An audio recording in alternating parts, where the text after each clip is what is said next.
Audio Jungle.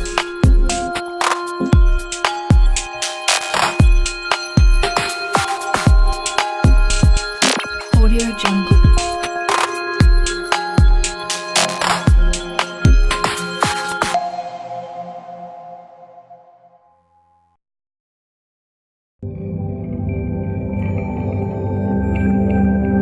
Audio Jungle.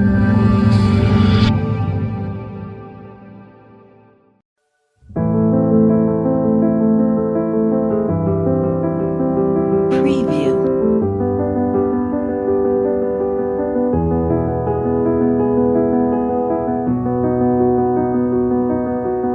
Preview.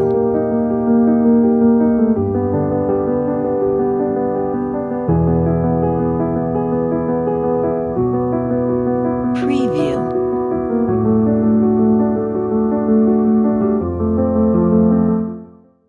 Muy buenas tardes, colegas. Les saluda el profesor César Honores Vázquez del grupo Capellán. En esta oportunidad vamos a trabajar una sesión relacionada para el concurso del Ministerio de Educación y vamos a trabajar dos conceptos importantes relacionados a la construcción del significado y el uso del sistema de numeración decimal, así como sobre la construcción del significado y el uso de las operaciones.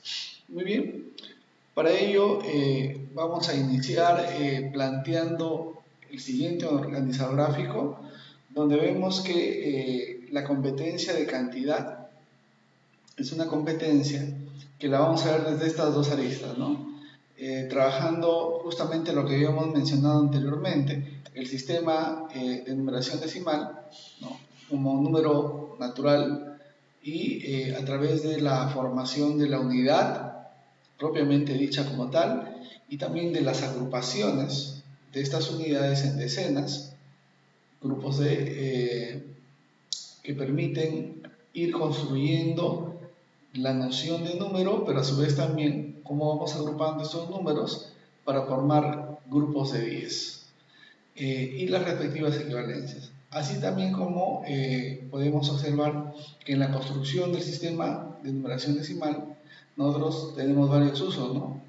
Contar, el ordenar, el crear códigos y el ir comparando dos cantidades.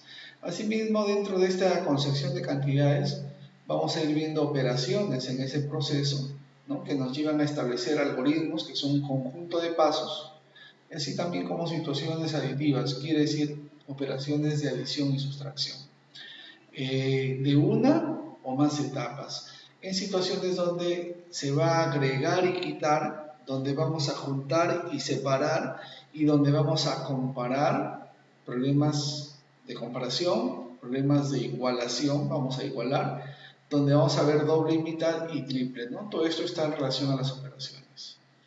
Podemos ver también que hay acciones relacionadas a la cantidad, ¿no? Acciones como identificar, acciones como descomponer, acciones como componer, acciones como representar de una forma variada, emplear acciones como estimar, como poder calcular, acciones también como poder realizar interpretaciones y cómo resolver.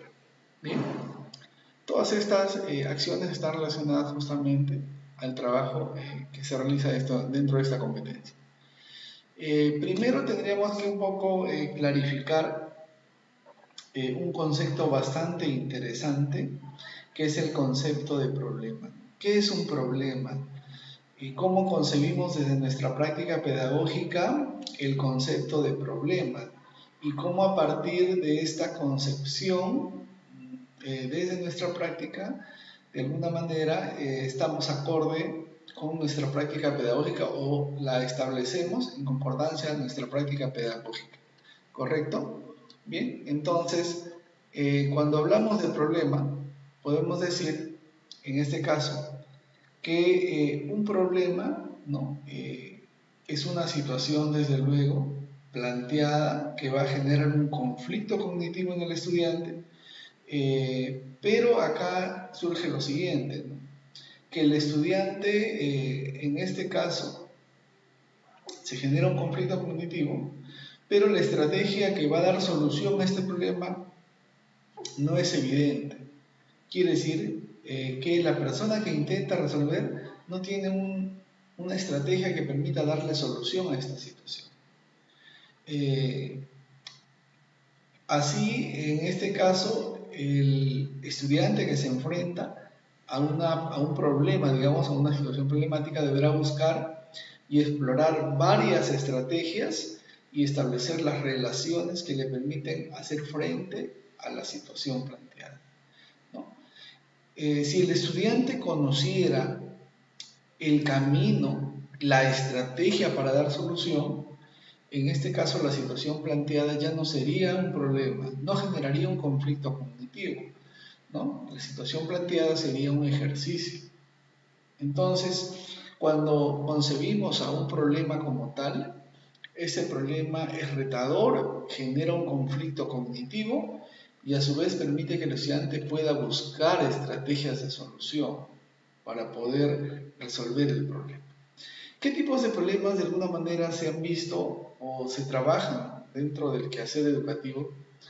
En matemática trabajamos problemas de acciones que permiten combinar. Estos problemas que me generan la acción de combinar se trabajan, ¿no? Debido a operaciones aditivas, quiere decir operaciones de adición, pero también operaciones de sustracción. Y hay acciones en las que, como yo voy a combinar, voy a juntar o voy a separar. Son situaciones, desde luego, en las que se presentan cantidades parciales de un total y pueden tener como incógnita, digámoslo así, ¿no? Como aquel valor que se desconoce, cantidades parciales a la cantidad total. La solución de estos problemas, ¿no?, de combinación requieren que el estudiante, el niño, pueda identificar si hay grupos que forman parte de un todo y si dichas partes se van a juntar o se van a separar. Correcto, se van a separar. Muy bien. También tenemos otros tipos de problema aritmético de enunciado verbal, ¿no?, que genera una acción de cambio o transformación. En este caso, estos problemas se trabajan también dentro de las operaciones aditivas de adición y sustracción y en acciones de agregar o en acciones de quitar. Estas situaciones en las que se describe ciertas acciones nos dan una descripción de un aumento o una disminución en una cantidad a través del tiempo. De ahí hablamos de cambiar o transformar. Quiere decir que consta de tres estados: un estado de inicio, un estado, ¿no?, de cambio y un estado final. La incógnita obviamente puede estar en alguno de estos tres estados, al inicio, en el cambio o al final, ¿no? Pueden ser las incógnitas, cualquiera de ellas. La solución a este problema es un cambio o transformación. Requiere que el niño pueda identificar si hay cantidades, en este caso, que varían en el tiempo y si dicha cantidad aumenta o disminuye. Bien. Asimismo, tenemos también situaciones donde vamos a comparar, ¿sí? Entonces, son situaciones en las que se expresa una relación de comparación entre dos cantidades. La relación va estableciendo un enunciado mediante conectores: más que, menos que, o mayor que, o menor que, etc., ¿no? Tiene también tres partes: la referencia, tenemos un referente para saber qué es más que o menos que o mayor que o menor que, lo que se compra y la diferencia, ¿no? Cuanto más o cuanto menos tiene uno respecto del otro. Hay una comparación respecto al peso, respecto a la talla, dependiendo de la situación problemática en la que se ve involucrado el problema. La solución de estos problemas de comparación, ¿no?, requiere que el niño identifique bien si se está realizando, digamos, comparaciones, ¿no?, entre datos y qué datos son los que se están comparando. Bien. Asimismo, también tenemos situaciones relacionadas a igualar, ¿no? Aquellas situaciones expresan una relación de cantidades ligadas a frases como tantos como o igual que. Esta relación dinámica, ¿no? Compara una cantidad con otra con el fin de que esta cantidad pueda igualar a esta o esta puede igualar a esta. Tiene tres partes: la referencia, lo que se iguala y la diferencia. Lo que falta o sobra para igualar en este caso. La solución a estos problemas de igualación requiere que el niño pueda identificar si está realizando igualación de datos. Entonces, frente a ello, hay sugerencias para el trabajo en el aula sobre la comprensión del significado y el uso del número natural y sistema de numeración decimal. De lo que se trata es de que podamos propiciar el aprendizaje desde lo que comprende el estudiante. ¿Qué quiere decir eso? Desde los saberes previos, ¿no? Desde lo que el estudiante comprende como sus saberes previos y con lo que dice Vygotsky, su zona de desarrollo real para llevarlo a la zona de desarrollo potencial y obviamente ayudarlo, ¿no? Para que por descubrimiento personal, mediado obviamente por el docente o por un estudiante, ¿no? Pueda en este caso tomar conciencia del error que comete y se encamine hacia una nueva forma de solución, ¿no? Muy bien. ¿Cómo construyen los estudiantes o nuestros niños el sistema de numeración decimal? Esto es muy importante porque la construcción del sistema de numeración decimal forma parte de una base sólida que permite al estudiante desarrollar luego otros campos temáticos, ¿sí? La comprensión del sistema de numeración decimal necesita ser construida por cada uno de los estudiantes, ¿no? No basta obviamente con la tradicional escritura y lectura de un número, ni el uso irreflexivo del tablero posicional para desarrollar la comprensión del estudiante.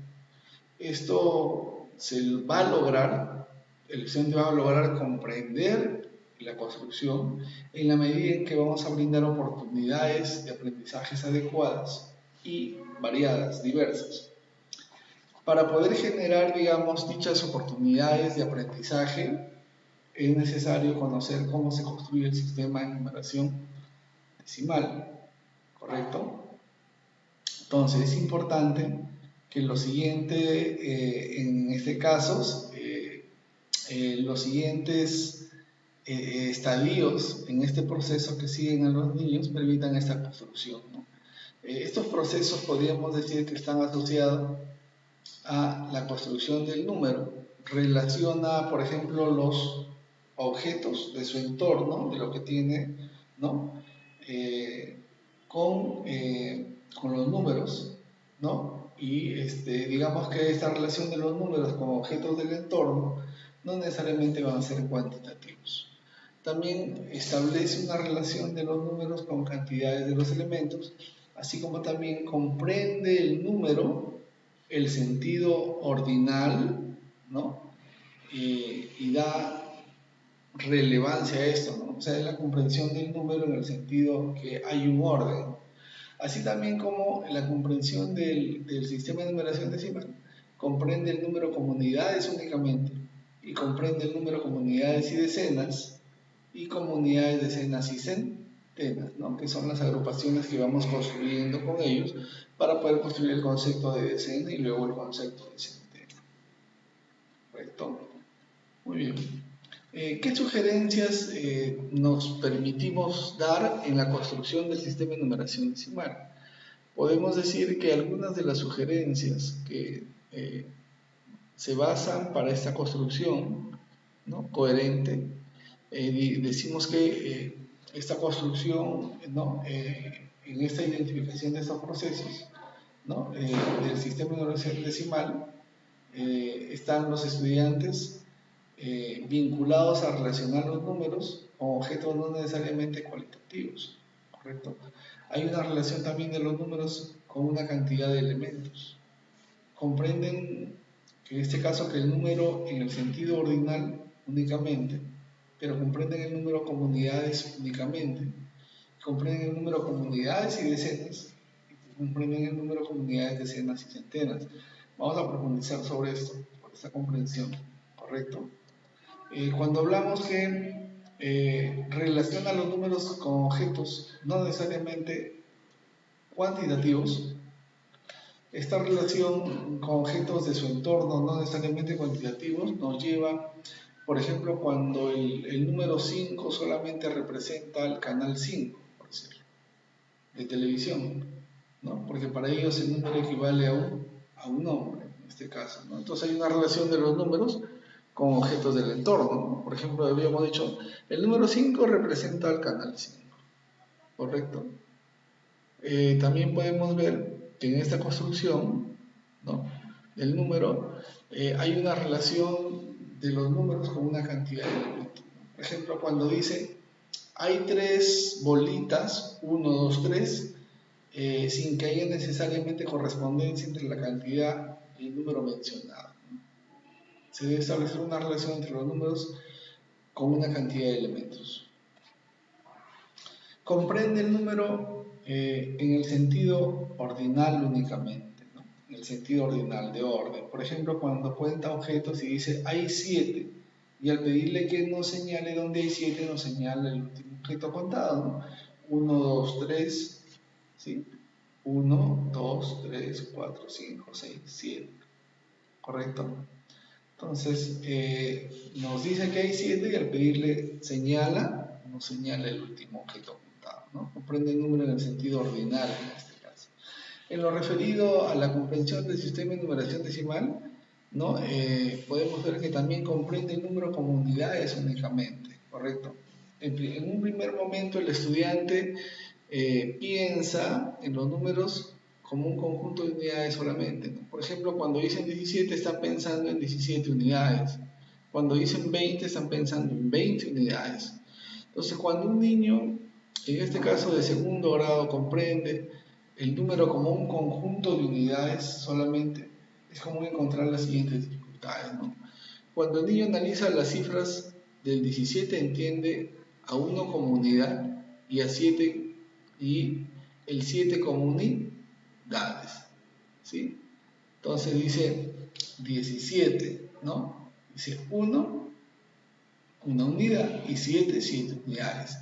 Cuando el niño analiza las cifras del 17 y entiende el 1 como un primer elemento, ¿correcto? El 2 como un segundo elemento, el 3 como un tercer elemento, y así sucesivamente, y el 7 como un séptimo elemento, entonces él podrá comprender realmente, ¿no? Lo que preguntamos cuando analizábamos, ¿no? El número 17, tendrá que concebirlo como 17 unidades, ¿no? O el elemento número 17, ¿correcto? Esto es importante porque el estudiante permite construir, permite iniciar un proceso de construcción con los números donde se va estableciendo un orden, ¿correcto? En ese proceso de construcción y donde él tiene que considerar de que el número 2 está en un orden mucho mayor que 1. El número 4 está en un orden mucho mayor que 1, que 2, que 3 y que 4. ¿Correcto? Muy bien. Vamos a continuar entonces. Para ello, vamos a ver acá. Comprende el número como unidades y decenas, ¿no? Decimos que el estudiante en este caso podrá comprender las decenas siempre y cuando antes haya comprendido las unidades, ¿no? Entonces, luego el niño puede pensar en las decenas a partir de las unidades y va reconociendo diversas composiciones y descomposiciones del número. Pensar en decenas es posible cuando se crea una nueva unidad denominada decena. Quiere decir que el estudiante tendrá que entender que a partir de 10 unidades yo genero, ¿no? Una nueva unidad llamada de decena, ¿correcto? A partir de 10 unidades. Estas condiciones, al decir 17, el niño puede pensar en una decena y 7 unidades. Pero el niño pensará de esa manera cuando haya comprendido el concepto de unidades, ¿no? Para poder pasar al siguiente. Que ya es un nivel, digamos, de pensamiento donde el estudiante establece una relación entre dos categorías, la categoría unidad y la categoría de decena, ¿correcto? Simultáneamente el niño también piensa en 17 unidades. Esto es posible porque cuando el niño comprende las decenas no pierde la comprensión de las unidades. En ese sentido el niño comprende el valor de las cifras, que depende de su posición, ¿correcto? Por ejemplo, el número 17 identifica con claridad el valor de cifras de la cifra 1 como una decena, ¿correcto? A estas alturas podríamos decir que el niño ha logrado una parte importante de la construcción del sistema decimal. El niño de segundo grado debe comprender el número en términos de unidades y decenas simultáneamente, ¿no? Comprende únicamente cómo unidades constituyen una dificultad, ¿no? Bien. También podemos ver que comprende el número como unidades, también como decenas y centenas. Acá tendríamos que anexar otra categoría más, ¿no? Entonces, posteriormente, cuando el niño comprende las decenas, está en condiciones de pensar en las centenas a partir de las decenas y de las unidades ya construidas previamente, ¿no? La centena sería una nueva unidad que está formada por 100 unidades o 10 decenas.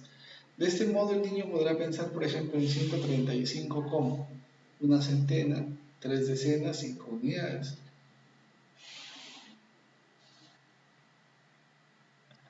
Esta construcción obviamente permite que el niño vaya generando un pensamiento de ordenación por un lado, pero también de categorías en relación a la forma como podemos ir expresando un número en relación a categorías mucho más amplias como decenas y centenas.